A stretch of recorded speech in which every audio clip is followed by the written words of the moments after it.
ಮಾಧ್ಯಮದ ಸ್ನೇಹಿತರಿಗೆ ನನ್ನ ನಮಸ್ಕಾರಗಳು. ನಾನು ಅಬ್ದುಲ್ ಅಜೀಂ, ಮಾಜಿ MLC, ಮಾಜಿ ಪೊಲೀಸ್ ಅಧಿಕಾರಿ. ಇತ್ತೀಚಿನ ದಿನಗಳಲ್ಲಿ ವಿಶೇಷವಾಗಿ ಕರ್ನಾಟಕ ರಾಜ್ಯದಲ್ಲಿ ಒಂದು ಕಾಂಟ್ರವರ್ಸಿ ಶುರುವಾಗಿದೆ.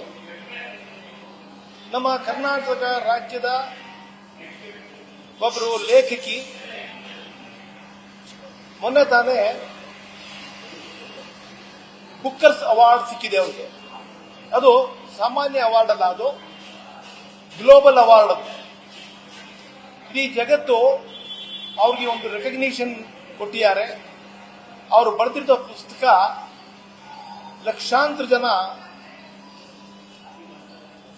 ದೇಶದಲ್ಲಿ ಓದ್ತಾರೆ.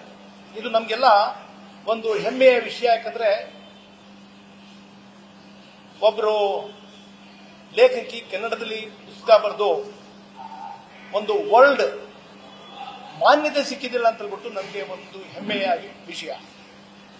ಕಾಂಟ್ರವರ್ಸಿ ಏನಂತ ಹೇಳಿದ್ರೆ, ದಸರಾ ಹಬ್ಬದಲ್ಲಿ ಉದ್ಘಾಟನೆಗೆ ಕರ್ನಾಟಕ ರಾಜ್ಯ ಸರ್ಕಾರ ಅವರಿಗೆ ಆಹ್ವಾನಿಸಿದೆ. ಅವರು ಒಪ್ಕೊಂಡಿದ್ದಾರೆ ಮತ್ತು ಸುಮಾರು ಮುಕ್ಕಾಲು ಭಾಗ ನಮ್ಮ ರಾಜ್ಯದಲ್ಲಿರುವಂತಹ ಹಿಂದೂಗಳು ಅವರಲ್ಲಿ ಮನವಿ ಮಾಡಿಕೊಂಡಿದ್ದಾರೆ, ದಯವಿಟ್ಟು ತಾವು ಮಾಡೋದು ಬೇಡ, ಇದು ಹಿಂದೂಗಳ ಧಾರ್ಮಿಕ ಹಬ್ಬ, ಅದು ನಮ್ಮವರೇ ಮಾಡಬೇಕು, ಬೇರೆಯವರು ಮಾಡಬಾರದು ಅಂತ ಈ ಒಂದು ಕಾಂಟ್ರವರ್ಸಿ ನಡೀತಾ ಇದೆ. ನನಗೆ ಸೌಹಾರ್ದತೆಯ ಪ್ರಶಸ್ತಿ ಸಿಕ್ಕಿದೆ. ನನ್ನ ಜವಾಬ್ದಾರಿ ಏನಂತ ಹೇಳಿದ್ರೆ, ನಮ್ಮ ರಾಜ್ಯದಲ್ಲಿ ಶಾಂತಿ ಕಾಪಾಡಬೇಕು, ರಾಜ್ಯದಲ್ಲಿ ಸೌಹಾರ್ದತೆ ಕಾಪಾಡಬೇಕು, ಕರ್ನಾಟಕ ರಾಜ್ಯದಲ್ಲಿ ಇರುವಂತಹ ಹಿಂದೂ ಮುಸಲ್ಮಾನರೆಲ್ಲ ಸೌಹಾರ್ದತೆಯಿಂದ ಶಾಂತಿಯಿಂದ ಬಾಳಬೇಕು ಅಂತ ಈ ಒಂದು ಉದ್ದೇಶ.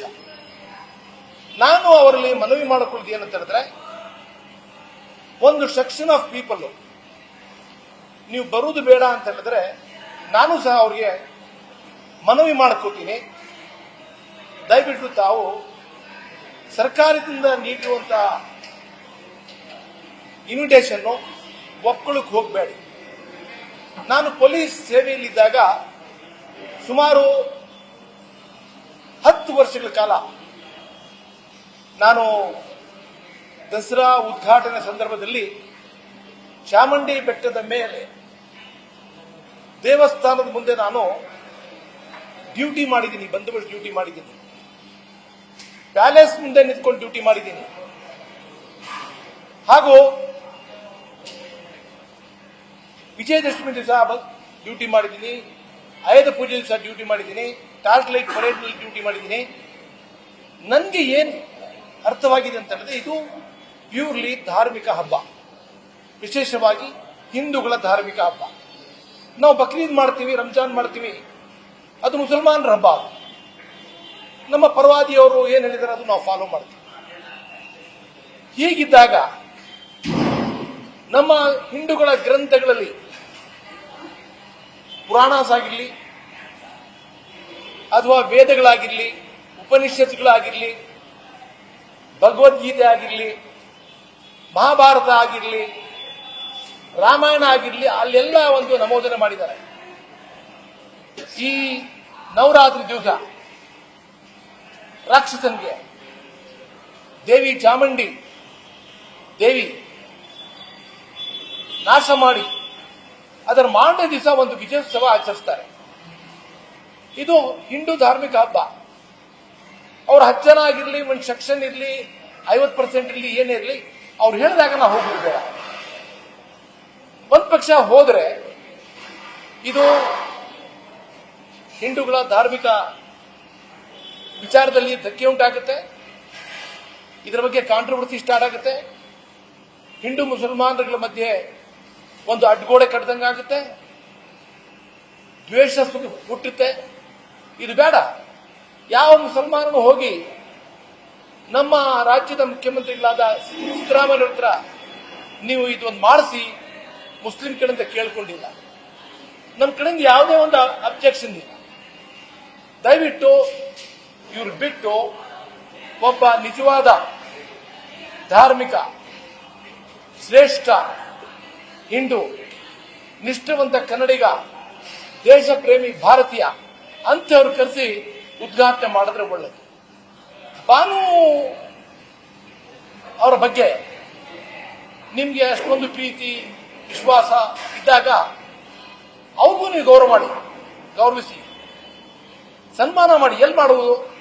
ಮೈಸೂರು ದಸರಾದಲ್ಲಿ ಕೊನೆಗೆ ಬನ್ನಿ ಮಂಟಪದಲ್ಲಿ ಟಾರ್ಚ್ಲೈಟ್ ಪರೇಡ್ ಆಗುತ್ತೆ. ಆವತ್ತು ವೇದಿಕೆ ಮೇಲೆ ಕರೆಸಿ ಬಹಳ ದೊಡ್ಡ ಸನ್ಮಾನ ಮಾಡಿ. ಯಾಕಂದ್ರೆ ಕನ್ನಡದಲ್ಲಿ ಪುಸ್ತಕ ಬರೆದಿದ್ದಾರೆ, ದೇಶಕ್ಕೆ ಒಂದು ಗೌರವ ಸಿಕ್ಕಿದೆ, ಕನ್ನಡಿಗರಿಗೆ ಒಂದು ಗೌರವ ಸಿಕ್ಕಿದೆ. ಅದರಲ್ಲಿ ನಮ್ದು ಯಾವುದೇ ತರ ಅಭ್ಯಂತರ ಇಲ್ಲ. ನಾನು ಸನ್ಮಾನ್ಯ ಮುಖ್ಯಮಂತ್ರಿಗಳು ಸಿದ್ದರಾಮಯ್ಯನವರು ಒಂದು ಕಾಲದಲ್ಲಿ ನನಗೆ ಒಳ್ಳೆ ಫ್ರೆಂಡ್. ಅವ್ರ ಊರಿನಲ್ಲಿ ಕೆಲಸ ಮಾಡಿದ್ದೀನಿ, ನಾನು ಪೊಲೀಸ್ ಇಲಾಖೆಯಲ್ಲಿ ಇದ್ದಾಗ ಅವ್ರ ಕಾನ್ಸ್ಟಿಟ್ಯೂನ್ಸಿಲಿ ಕೆಲಸ ಮಾಡಿದ್ದೀನಿ. ನೀವು ಒಳ್ಳೆಯವರು, ನಾವು ಗೌರವಿಸ್ತೀವಿ. ಯಾಕಂದ್ರೆ ನೀವು ಕರ್ನಾಟಕ ರಾಜ್ಯದ ಮುಖ್ಯಮಂತ್ರಿಗಳು.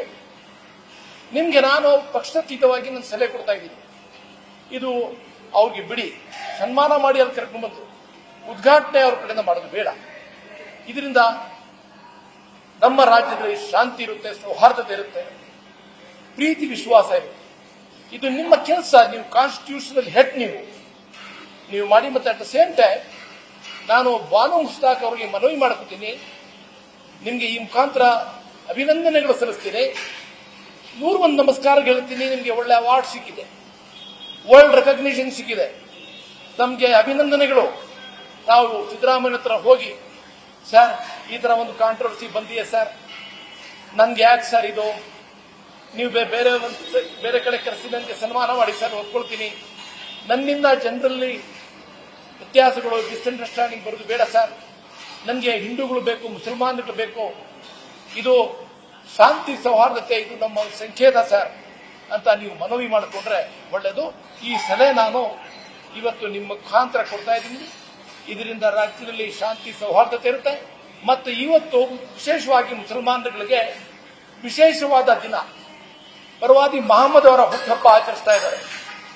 ಅವರು ಮೊದಲನೇ ಬೋಧನೆ ಏನಂತ ಹೇಳಿದ್ರೆ, ಭಗವಂತ ನನಗೆ ಕಳಿಸ್ಕೊಟ್ಟಿದ್ದು ಜಗತ್ತಿನಲ್ಲಿ ಭೂಮಿ ಮೇಲೆ ಸೌಹಾರ್ದತೆ ಇರಬೇಕು, ಶಾಂತಿ ಇರಬೇಕು, ಪ್ರೀತಿ ವಿಶ್ವಾಸ ಇರಬೇಕು ಅಂತ. ನಾವು ಒಂದ್ ಕಡೆ ಅಶಾಂತಿ ಆಗುತ್ತೆ ಅಂತ ಗೊತ್ತಾದಾಗ, ಸೌಹಾರ್ದತೆಗೆ ಧಕ್ಕೆ ಉಂಟಾಗುತ್ತೆ ಅಂತ ಗೊತ್ತಾದಾಗ ನಾವೇ ಅದಕ್ಕೆ ಹಿಂದೆ ಸರಿಬೇಕು. ಇಲ್ಲ ಅಂತ ಹೇಳಿದ್ರೆ ಪ್ರಾಫಿಟ್ ಮಹಮ್ಮದ್ ಅವರ ಬೋಧನೆ ಇದೆ, ಅದಕ್ಕೆ ನಾವು ಉಲ್ಲಂಘನೆ ಮಾಡ್ದಂಗಾಗುತ್ತೆ.